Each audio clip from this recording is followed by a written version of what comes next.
Home minister ఏం మాట్లాడుతుంది వీటికి సమాధానం అడిగితే తెలుసా? అంబటి రాంబాబు గారు ఇట్ అన్నారంట.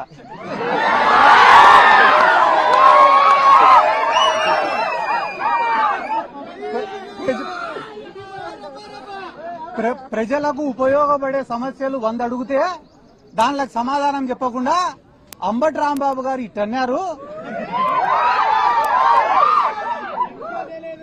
అది దేనికి సంకేతం ఇస్తున్నాడు అంబటి రాంబాబు గారు అని అంటున్నారు.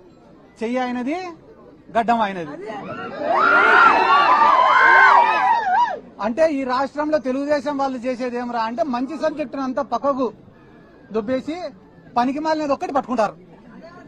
ఈ రోజు వాళ్ళు ఏమనుకుంటున్నారు టీడీపీ వాళ్ళంటే అంబటి రాంబాబు గారిని ఇబ్బంది పెడుతున్నాం, బాధ పెడుతున్నామని అనుకుంటున్నారు. కానీ అంబటి రాంబాబు గారు ఏమనుకుంటున్నారు, నేను వైఎస్ఆర్ కాంగ్రెస్ పార్టీ కోసం పోరాడతానా, అందుకు నేను గర్వపడుతున్నా అనుకుంటున్నాడు. ఆయన అట్లా అనుకునే రోజులు మీరు ఆయనను బాధ పెట్టేది లేదు, ఆయనను పీకేది కూడా లేదని చెప్పి జీవితంలో ఎప్పుడైనా ఒకటి ఉంటుందన్నా, ఏంది రాది అంటే మనం చేసే తప్పులు మనకు చాలా చిన్నగా కనిపిస్తాయి, కానీ ప్రపంచానికి చాలా పెద్దగా కనిపిస్తాయి. అదే రకంగా మనం చేసే మంచి మనకు చాలా పెద్దగా కనిపిస్తుంది, కానీ ప్రపంచానికి చాలా చిన్నగా కనిపిస్తుంది. ఈ రోజు కూటమి ప్రభుత్వం యొక్క పరిస్థితి ఏమరా అంటే పొద్దున్న నుంచి రాత్రి వరకు చేసేటివన్నీ కూడా తప్పులే, అయినా కూడా వాళ్ళ కళ్ళకు అవి కనపడ్డంలే. తిరుమల లడ్డు విషయమే దీనికి ఉదాహరణ. వాళ్ళ దృష్టిలో తిరుమల లడ్డు అనేది చాలా చిన్న విషయం, కానీ అది చిన్న విషయం కాదన్నా.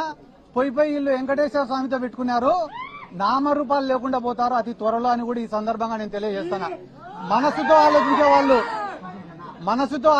వాళ్ళు, మనస్సాక్షితో ఆలోచించే వాళ్ళు, దైవభక్తి ఉండేవాళ్ళు, దేవుడిపైన నమ్మకం ఉండేవాళ్ళు, జనసేన పార్టీలో కావచ్చు, తెలుగుదేశం పార్టీలో ఉండే వాళ్ళు కూడా 80% మంది ఈ లడ్డూకు సంబంధించి వాళ్ళు చేస్తున్న తప్పుడు ప్రచారాలను ఒప్పుకోవడం లే ఈ రోజు.